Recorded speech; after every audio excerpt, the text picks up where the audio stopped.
What up, B Squad? It is your boy JB, you guys, and we are here with a little bit of hot topics, you guys. So this is let's get into the blogs, you guys. So before we go ahead and get into the blogs, I need you guys to do me a solid favor. And if you guys are watching this video, do me a solid favor, and you're not subscribed, stop taking me out on this date and having me pay for it at the end of it. You guys know the routine. You can do me that favor by liking the video, subscribing to the channel, and turning on your post notifications, you guys. And with that out of the way, without further ado, let's discuss what is hot and what is trending in this week, you guys. And this is the week of November 4th through November the 10th, you guys. Wow. Thanksgiving is right around the corner. So let's get into it, shall we?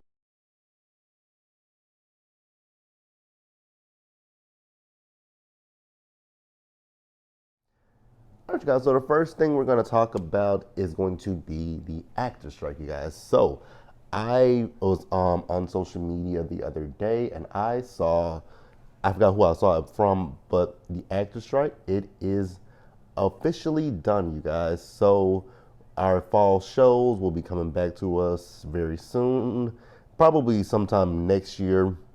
Um, I know that currently the Marvels is in theaters. I don't know what it's doing. It just came out. It just came out on Friday. It's Saturday that I'm recording this, by the way. So it just came out, right? And yeah, I'm excited for the actor strike to be over. I'm ready for, oh my God, you guys, I am so ready for a brand new season of Abbott Elementary. You guys know how I feel about Abbott Elementary. I love it. So after 118 days, this actor strike is over. So let me find out what their deal was, and we'll go into it. The agreement all but ends one of the longest. So it says agree to deal, and this is coming to us from, I believe this is the New York Times. So it says the agreement all but ends one of the longest labor crises in the history of the entertainment industry. Union members still have to approve the deal. If this will scroll down. All right, you guys. So what the actors got from this strike deal that they made was higher wages, they got streaming bonuses, and they got protections on AI. And you guys know it is really interesting when you think about AI, because if you guys even come to YouTube, there are some commercials out there that literally do AI that I've noticed. There's one particular commercial, that one particular ad that I see on here, and it's this ad talking about this health spending thing about where you can get like $6,400, but it ends today or it ends this week. It never gives a specific. It says the week of da da da da da or today. It just says it ends Friday. It ends this week, and there's one in particular where it has Steve Harvey. It's not even Steve Harvey's voice, to be honest with you guys. It's so remember when Steve had his show, the Steve Show. That's what it is. You can hear it shows Steve's show, and it's like he's trying to tell you guys, like I've been telling you guys, you need to go and get this $6,400, and then it's another one where people are talking about, oh, I do this, I answer two questions, and in 2 days, 2 to 3 days, they send me a card, and I can use that for whatever. I pay bills, I pay rent, and all of this stuff. One thing I will say, I know about the government. The government is not giving out anybody any no money. Like you guys saw how hard it was to get those stimulus checks. So let that be something to remember. As hard as it was to get those stimulus checks, they're not giving away free money, right? So yeah, it says, but yeah, that's really what it is. The strike ended in the wee hours of Wednesday, September 27th. But yeah, I'm excited about this, you guys. I really am excited about the end of the strike. Oh, that's the Writers Guild strike. That's been over. But I'm really excited about the actor strike being over. I'm looking forward to, TV shows being back, because if you guys haven't noticed, a lot of like for the fall programming, because I look at, I watch a lot of fall stuff, right? And I'm a big game show person. That was the thing that I noticed going into the fall. I was like, oh wow, So we're just going to add a lot of game shows because a lot of game shows have now gone into prime time, which they had. Some of them had already been in prime time, like Celebrity Jeopardy and Celebrity Wheel of Fortune. Those had already been in prime time, but other shows such as Let's Make a Deal and The Price is Right over on CBS, those shows are now in prime time. Another show that I watched that just wrapped up this Thursday was Big Brother, and Big Brother never goes into November. It only did it one time, and that was when they had a separate season, and they ran for about a little bit of 2 months, I believe. It started in September, and then it ended in just before Thanksgiving. But this is the first time that this has happened where the show started in August, and it started in late August, not early August. It started in late August, and then it ran all the way up until November. So I know these game show hosts are a little, the ones who especially only do daytime television. I know that they are like, we're a little taxed right about now. Like Wayne Brady, Drew Carey. So yeah, you guys, the strike is over, and I'm looking forward to it. I'm just ready. I'm ready. But let me know what you guys thought in the comment section below, you guys, and we're gonna pause here and we're gonna move forward. All right, you guys. So the next thing we're gonna talk about is some politics stuff, you guys. So there was an election. I think it was an election Tuesday night, right? And once again, the Republicans are big losers, and it's just, how I was talking about the last episode of this, let's get into the blogs when I talked about politics. It's very interesting because, like I said, we're getting ready to go into an election year. So we are in November. December is next month, and then we start January with politics. So come sometime in January, I can assure you guys actually they're already out there. I just don't see them on like my local, like I don't see them on the local news stations here. Where I do see them typically is on Fox News. You guys know I told you my work office where I work at, they have Fox News on every TV, and I do see those attack ads. I do see the ads for who. I see the ads for Nikki Haley and and Ron DeSantis. I see those ads there, but I don't see them like on plastered all over my local news like WFAA here in Dallas, NBC5 here in Dallas. I don't see them on those channels. So I do know that sometime going into next year we're going to see it. And like I've stated plenty of times, currently there is still, who he's still in the lead for being the Republican nominee. And like I said last time, I'm not going to go into next year feeling the same way that I felt in 2016 as well as 2020, right? It is what it is. And, I do know, because I watched The View, and I do know that there is a poll that shows that Joe Biden is losing in some of the swing states. And I do question, like, who are they polling? That's the real thing. Who are they polling? And what questions are they asking? And that's why I say I don't look at the polls, because if we go by what the polls said, 2016, Hillary Clinton was supposed to win. She won the popular vote, but she did not win the Electoral College. In 2020, in last year, there was supposed to be a big red wave, according to the polls. It was a sprinkle of red. So I don't really take what the polls say too seriously. I do feel like that I think we can safely say that the Orange Man is going to be the nominee, and so we're going to have a repeat of 2020 all over again. Do I want that necessarily? Absolutely not, right? So it is what it is. But I definitely do believe that that's going to happen. And like I said last time, I'm not going to work myself up, get myself into a tizzy over it. It's going to be what it's going to be. And that's all I can say. Now, he is a very big loser, because the people that he endorses, they don't win their elections. They've lost. Everybody that he's endorsed has lost. And I think that should be telling to him as well as the party. But it's not, because he's going to continue to lie. And that's all he does is lie. He lies to his crowds. He lies about the size of his crowds. Because you guys remember when he tweeted that picture, of supposedly his inauguration, but it really wasn't anybody at the inauguration. You remember that? So that's all he does is lie. Hopefully, like I've said plenty of times before, he is so wrapped up in court cases, he doesn't really have time to get out there and campaign. That's my hope, right? Now, for the election that happened this week, some good things came out of it, right? The biggest thing that I thought was so cool, and I love to see, Daniel Cameron. You guys remember that name, don't you? You guys remember? I think he was the Attorney General in Kentucky that did not press charges against those officers who went into Breonna Taylor's home and, shot her and took her life. Well, I think he was running, I don't know, whatever he was running for. Whatever it was he was running for, he didn't win. He didn't get it. And I'm like, I loved it. I loved it. I loved it. There is something wrong with that man. Do y'all just look at him? I wonder where does he get?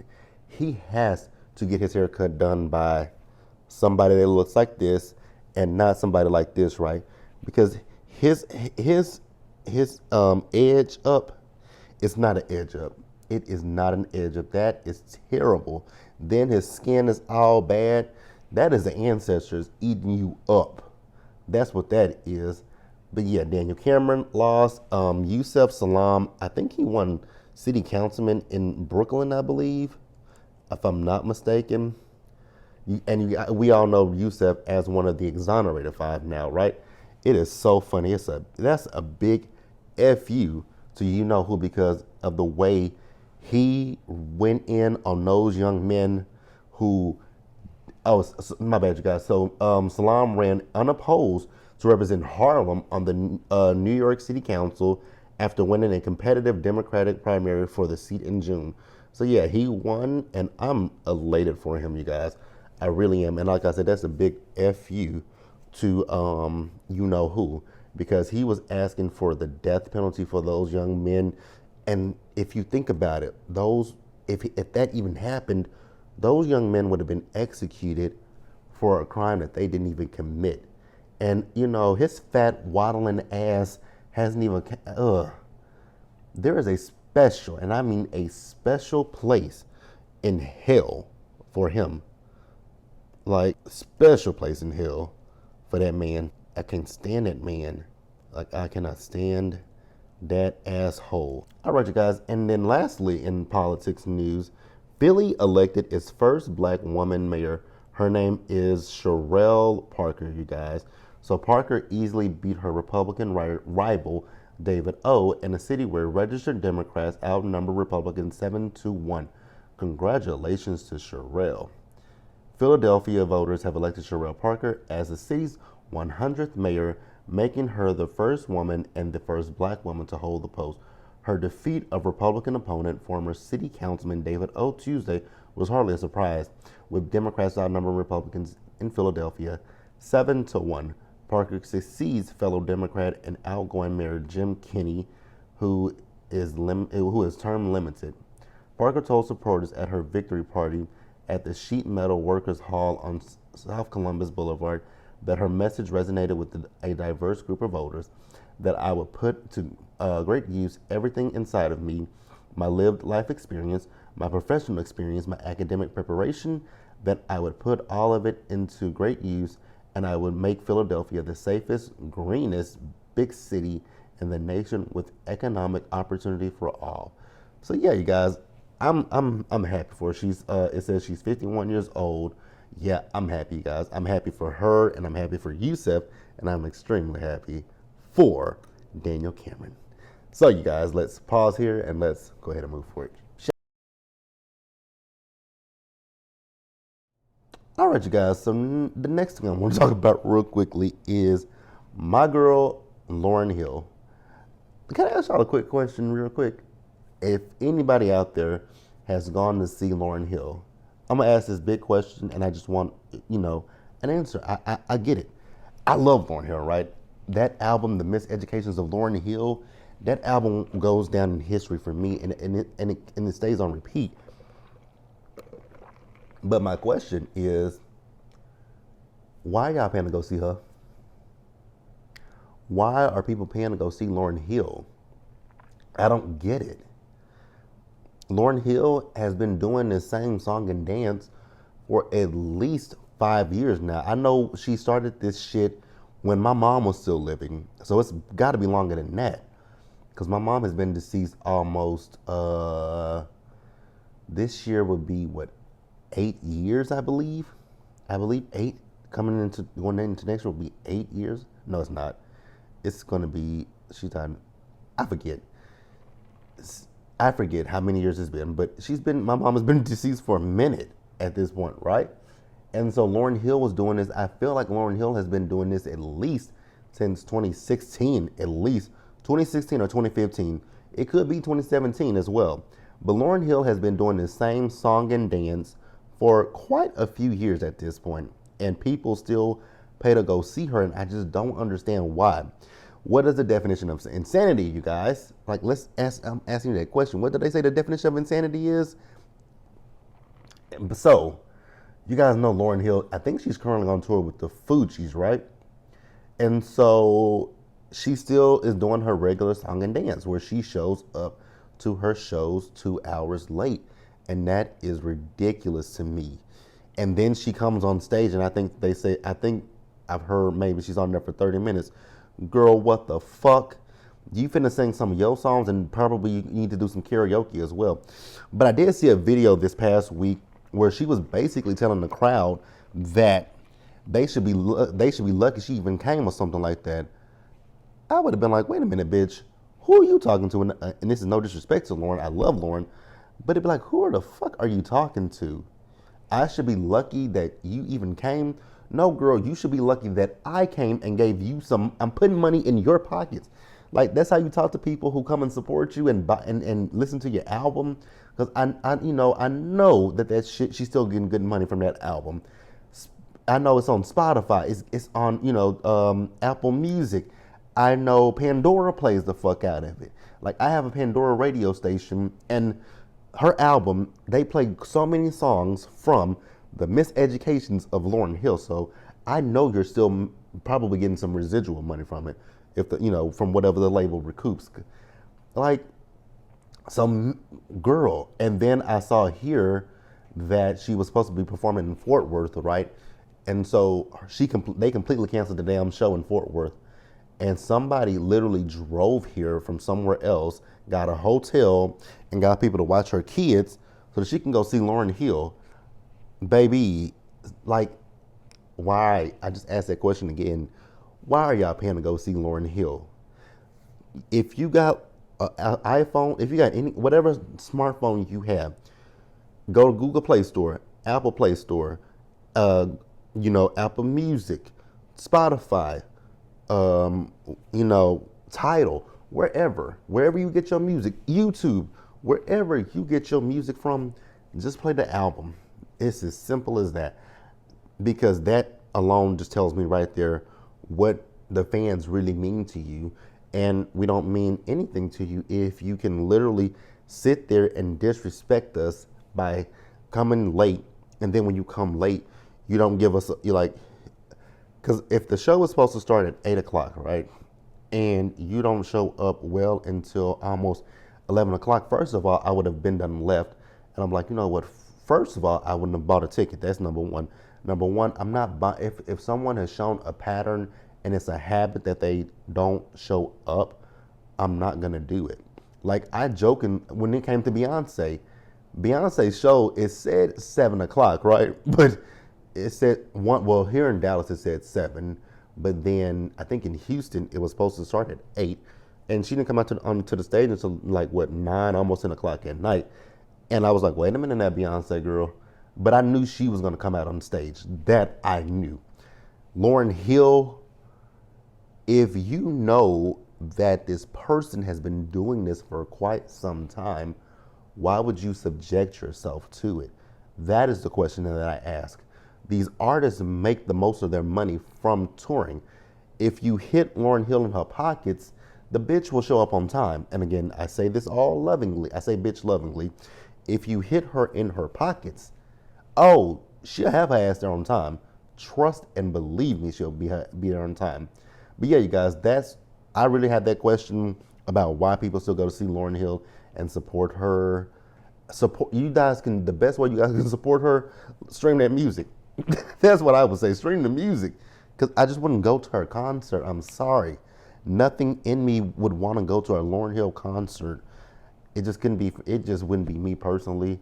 If you guys want to continue to do it, just know that you're probably setting yourself up for failure. That is it. That is all. Let's pause here and let's move forward, you guys.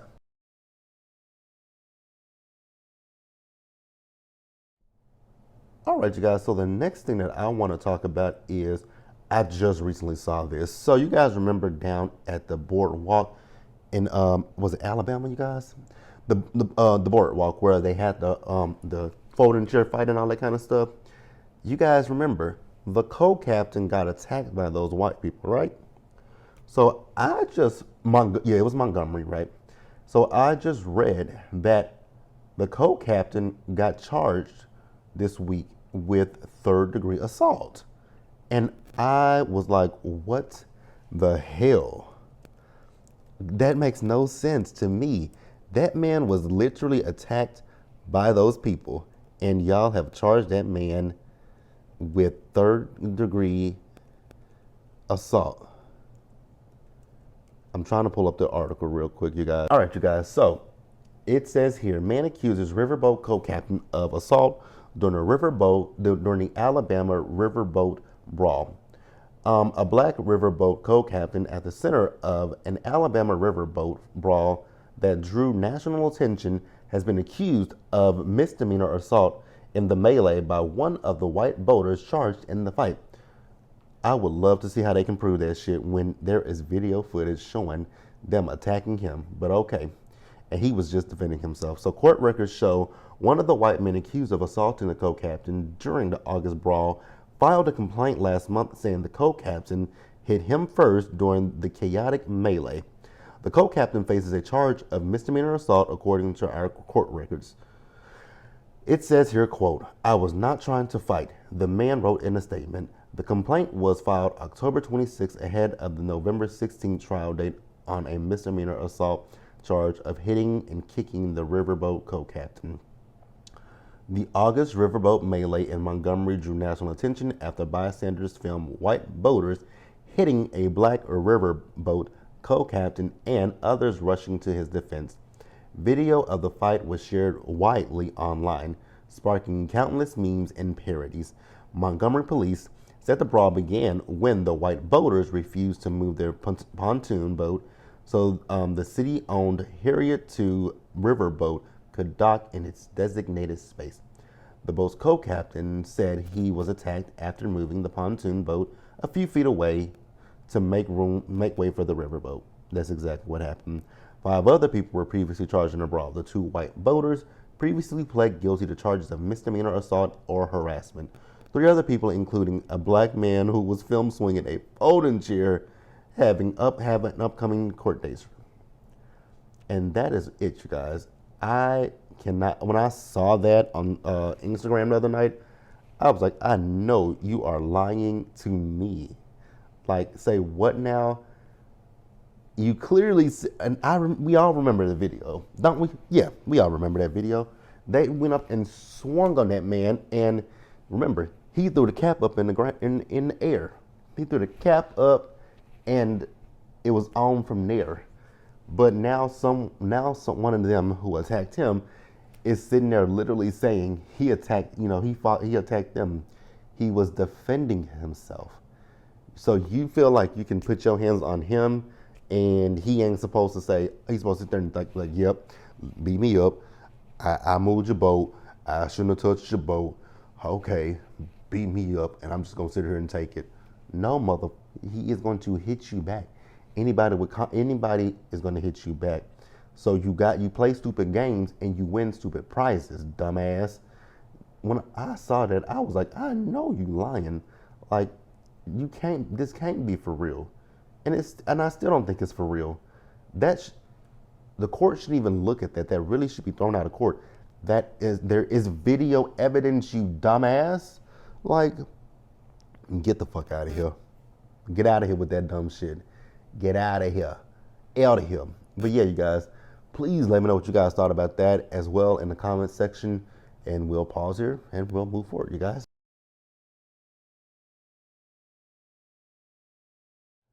All right, you guys. So next up, let's talk about our girl Yvonne Orji, you guys. You guys remember Yvonne from Insecure, aka Molly, right? And you guys also know that she is a virgin. And so I forgot where she was, but she was opening up about that. And she was talking about like a lot of pent up energy and stuff like that. And I thought a lot of people, I thought a lot of people knew she was a virgin, but I guess people didn't know. And what I think Yvonne is 39 years old. I will say that that is very admirable. It's very admirable because you guys know how society is, and it you know how society is, and I feel like today people would say, oh my God, she's still a virgin at 39. There's got to be something wrong with her, and not necessarily.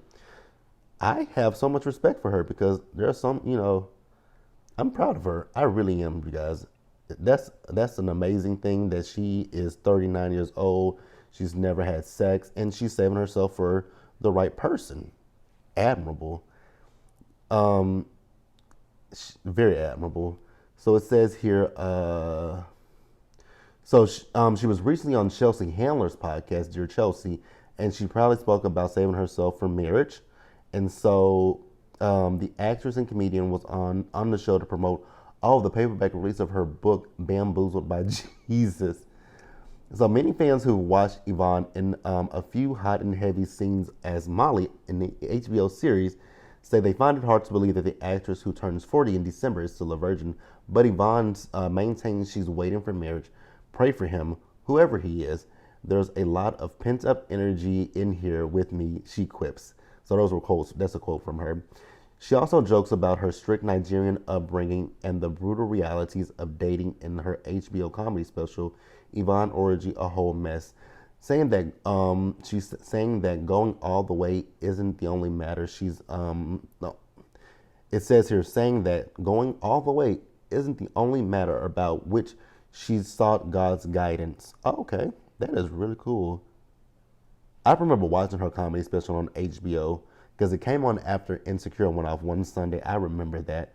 But yeah, let me know. I mean, I think it's like I said, I think it's cool. It's admirable. I think a lot of the things, society would have pressured her to, because she's 39 years old. She's almost 40. Society would ask with her, if you guys even listen to what Kevin Tillman used to say, which I never did, and I don't want to regurgitate anything that he said.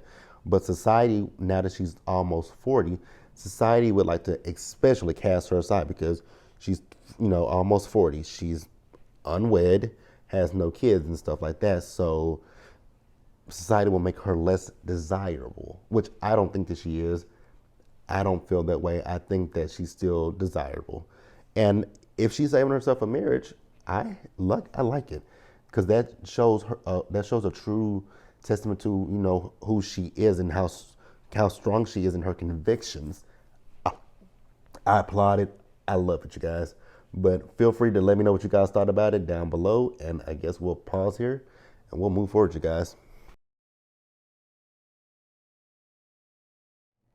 All right, you guys. So we are starting to wrap up our stories. So the next thing we'll talk about is, if you guys cared about it, the breakup of Lori Harvey and Damson Idris, you guys. So Lori Harvey and Damson Idris have called it quits on their relationship. Now, I will say for me personally, I really didn't care. They put out the crazy thing is, they put out a statement together about the end of their relationship. I was like, wow, do y'all really care like that? If y'all do, then I'm not shitting on y'all or nothing like that. I'm just saying for me personally, I didn't care one way or the other. I kind of feel the same way about her breaking up with Damson Idris. the same way I felt about the situation with her and Michael B. Jordan. Do I believe that those are real relationships? Mm, maybe, maybe not, right? I know people love to clown Lori Harvey and try to, body shame her, body shame her, do a body count on her. Yeah, let's stop with that.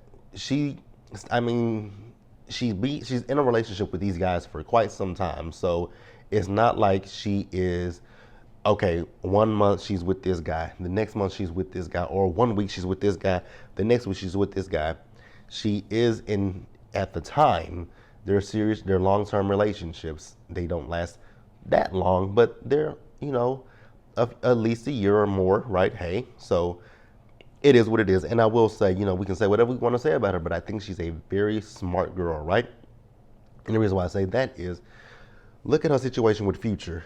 She was with Future. The girl, I'm pretty positive she had, the sexuals with Future, but she never produced the baby with Future. So I think she's a smart young lady. And I really would love to know how that happened because Future looks like he don't believe in condoms, in my personal opinion.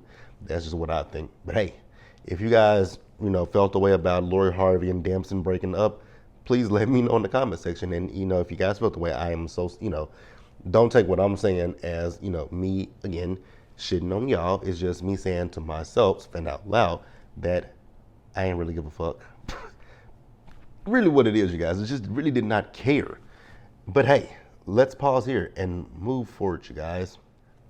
All right, you guys. So the next thing that I got something to say about is Timbaland.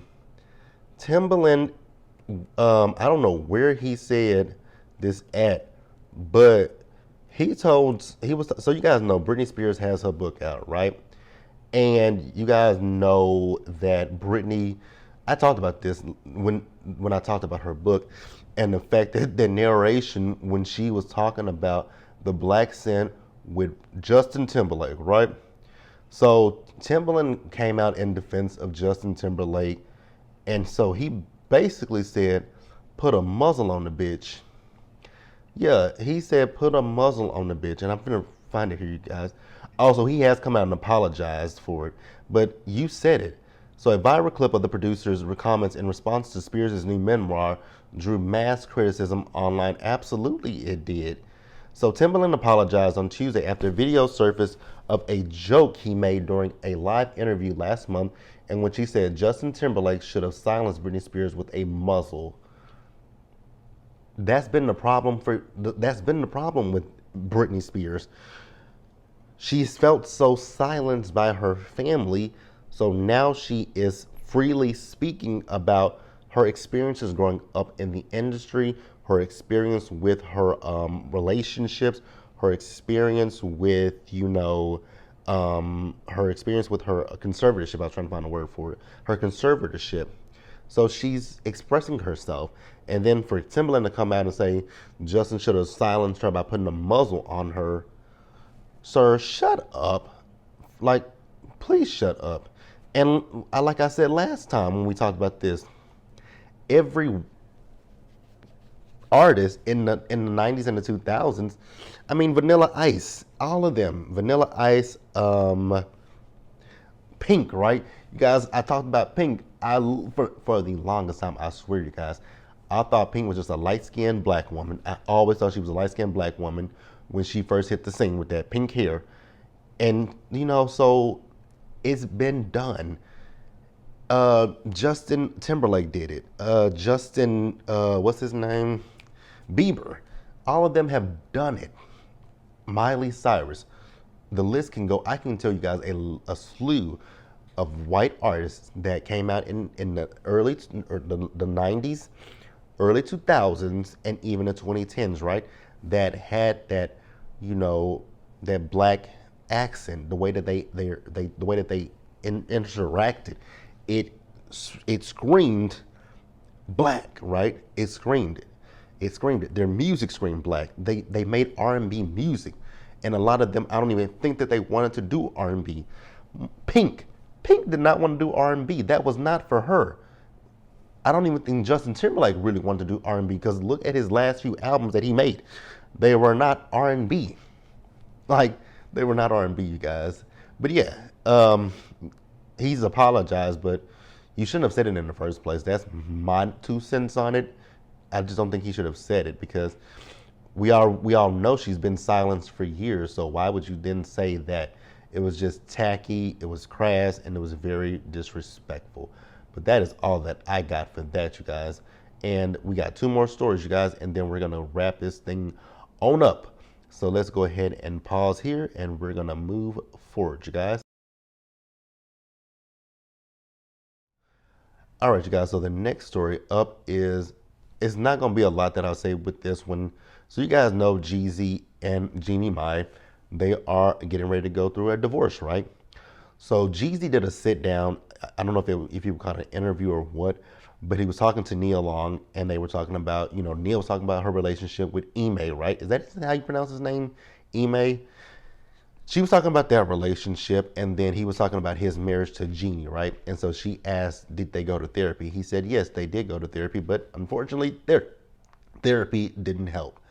And when it comes down to Jeezy and Jeannie's relationship, it bodes a lot of questions for me because I wonder where was the disconnect? Because during the pandemic, they were so happy from what you could see in social media and on television. Because during the pandemic, she was on the reel and they were doing the reel remotely from home. And because now I will say I didn't watch the reel like that, but during the pandemic, I was working from home, so I was bored most of my day. I was bored, like, so when I would go to lunch, oh God, I wouldn't. The pandemic and going to lunch, I couldn't go anywhere. Like, there was nowhere I could go, especially in the beginning of the pandemic. There was nowhere I could go because stuff was closing. So you couldn't sit in restaurants. So I would have to go and get my lunch and then come home and sit in front of the TV, and it'd be like, oh my God, what is this? And so during the pandemic, I did slightly watch the reel, not like that, but I would see clips of it, right? And if it was on TV, I wouldn't turn the TV off because I'm like, shit, that ain't nothing else for me to do. Especially on lunch, sometimes I would go for a walk around my little area where I live at currently, but I would get bored with that.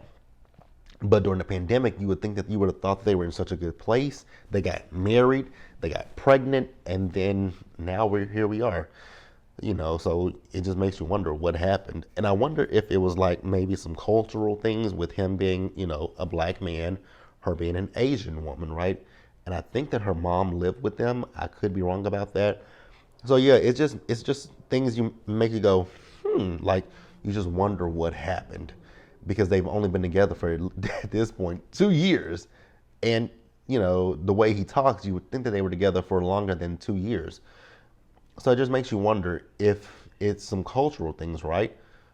Some things that he saw that he didn't want to do, or things like that. So it's a lot of questions. Do I need answers? Absolutely not. That is not my life. That is not my marriage. So yeah.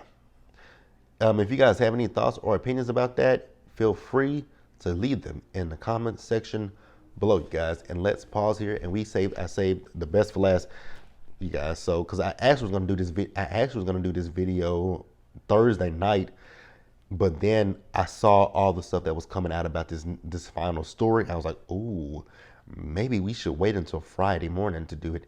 But then Friday morning, it kept getting more stuff kept coming out. I was like, damn, even stuff came out Friday afternoon and Friday last night. I was like, okay, yeah, we just gonna put a button on this one and we just gonna wait and we're gonna do it this on Saturday morning, which we are doing it Saturday morning, you guys. Now let's pause here and let's wrap up this video, shall we? All right, you guys. So the final story, if you have been living under a rock, then you don't know what I'm talking about. So the biggest story that has come out between Thursday night and Friday night is this situation with Keke Palmer and her now ex-boyfriend Darius. I don't even know what Darius's last name is. Don't even care what his last name is, right? Who is the father of her son Leotis, right? Now, I was actually on Twitter when I saw this. So I was on Twitter. I think what happened is I did some driving driving for Uber. Then I came home and I watched House of Villains and Kiki Wyatt's World, right? And I was taking those notes, and I happened to get on Twitter, and I was just scrolling, and I saw somebody tweet about Keke Palmer, and I was like, what's going on with Keke? And what I will say is this person was saying, well, I don't believe Keke because she lied on Trey Songz. Let me dispel that real quick. Keke did not lie on Trey Songz. What Keke said was he made her feel uncomfortable. You can't discredit that. That's anybody can make somebody feel. Anybody, we all have the propensity to make anybody uncomfortable. You know what I'm saying? It can be intentional or unintentional, but we can absolutely 100% make a person feel uncomfortable. And that is what it was with her. She felt uncomfortable by Trey. She never said that he did anything to her. And then also, let's keep it a buck with Trey Songz. Trey Songz had so many other people saying what he had done to them personally. Now, have they been proven true or not true? I don't know. I don't care, right? But she said he made her feel uncomfortable. You can then tell a person, oh, well, he didn't make you feel uncomfortable because you weren't there. You're not her. Period. Point blank, right? That's what I want to say about that. Now, what happened is we just found this out that she filed for a restraining order and temporary sole custody. Oh, she actually wants sole custody of her son with Darius, right? And so it was granted. And so people in the comments section, they are, you got the little incels out there, you got the pick-me's out there who are defending him. And I'm like, how can y'all defend him? And y'all are not even in the relationship. Y'all don't know what he's done to her. So she's saying that he's been physically abusive to her. And it just breaks my heart because when we see Keke Palmer on television, she is this boisterous person. She is bubbly. She is outgoing. And you wouldn't think that somebody like that would be enduring abuse from someone like him, right? And I'm not saying it in a bad way. I'm just saying, when I say someone like him, an asshole of a man, a shell of a man that feels like he gets his power from putting his hands on a woman. That's what I mean. I don't mean his status or anything like that. I mean who he is as a person from what we've saw. Now we saw stills. So the stills came out. Actually, the stills came out yesterday, where you can see him in her home. And I don't know if they blurred out the bottom, so I'm assuming she was either naked or she just had on her underwear. And he was slapping her all around the couch. I was like, oh my God, Keke, why did you deal with this? And I kind of figured that there was something not quite right about this relationship. Let's go back to the situation when she went to Usher's concert in Vegas. What was it, for her birthday? And she wore that outfit. And then he went on social media to ridicule her and talk bad about the mother of his child. And I remember in the comment section then, so many people were defending his ass. I was like, are you fucking serious? Again, a bunch of pick-me's and a bunch of incels, or men who think just like him. Like, what the fuck? So the judge did grant her restraining order as well as her temporary sole custody of their baby. And I applaud it. I applaud it. Obviously, the judge, so like I said, we saw the steals. So either the judge saw the steals or the judge actually saw the video, which is very damning, right? So you guys know he is related to Saranis Jackson, who we met on Insecure as Dro, and he also played on Games People Play as Marcus, right? So he came out with a statement, and I was like, you might want to stay out of this, sir. Let your brother and Keke deal with this. But nope, he had to make a statement, and he basically was attacking Keke. I was like, you know what? It is what it is. What do you expect? That's his brother. He's gonna stand by him, which I don't think that he should. If your brother is, well, it ain't no if at this point. We saw steals, and I know people are gonna try to vilify Keke as well. Well, she probably did this to him, and she probably did that. I can just see the comments and I can hear him as well. Well, she probably did this. Y'all don't know what she said to him. Y'all don't know what she did to him, and to make him do that to her. I hate when people say that. I really do. I truly hate when people say that. I hate that. I hate that. I do. There's no justification, and let me put this out here as before anybody say it. There's no justification for a man putting his hand on a woman, and there's no justification for a woman putting her hands on a man. So nobody can say, oh, it's bad for a man to do it, but what if a woman did it to her? I'm not making any excuses. There's no justification on either party's part, right? But from what we saw from the steal, it was all him. Nothing to do with her. So keep that negativity and bullshit elsewhere. Don't bring it to me. I don't give a fuck. Like, I'm going off of what I saw in photos. He's a big ass dude flipping her over a couch. He's a big ass dude, but he's a weak ass bitch at the same time. He's a little weak ass nigga. Ugh. And then I saw last night where she was saying that he's threatened to, take his own life and stuff. He's done some, she said some things about the baby. Oh God. Kiki, let me say this real quick and loudly. Get your stuff. Well, I don't think she lives with him, but do whatever you got to do. Change the locks. I don't care what you got to do. Make sure that this fool right here is never anywhere near your child. Yes, I said her child. I know he's the father, but if the father is someone who is emotionally, physically unstable, he doesn't need to be around that child. Period, point blank. You guys can feel however you want to feel. I don't give a damn. These are my opinions. I don't feel like he needs to be around her. I don't feel like he needs to be around that child. I don't feel like he needs to be I don't think he needs to be around any kids, to be quite honest with you. But no. Absolutely not. Absolutely the fuck not, you guys. But that is really all I got. Let me know what you guys thought about all those topics that we've discussed in this video. Be sure to like the video, subscribe to the channel, turn on your post notifications, share the video, you guys. And until next time, please stay safe. Take care of yourselves, you guys. I know we try to do this the same time, same place every week. But like I said, this week was a different exception because I actually did mean to have this up for you guys yesterday. But with all this stuff with Kiki, I was like, you know what? Let's just pause. Let's just put a little pin in it, a little button in it, and let's get it all done in one fair swoop. And that is what we've done, you guys. I feel like this video is quite long, you guys. I think, if I'm not mistaken, because I stopped at one half of the video and it was at 30 minutes. And so right now I'm currently just shy of 20 minutes. So yeah, this is kind of a lengthy video, you guys. Let me know if you guys like that, because I know there are a lot of people who do. I know I have quite a few people who do watch these videos. And let me know, do you guys like them long? Do you like them short? We can figure it out how we do that. But yeah, you guys, that's really all I got for you guys. So what I got to do now is I got to get off of here, and I will be back later. So we'll go live later this afternoon, and we'll talk about Real Housewives of Miami, Potomac, Married to Medicine, and Beverly Hills.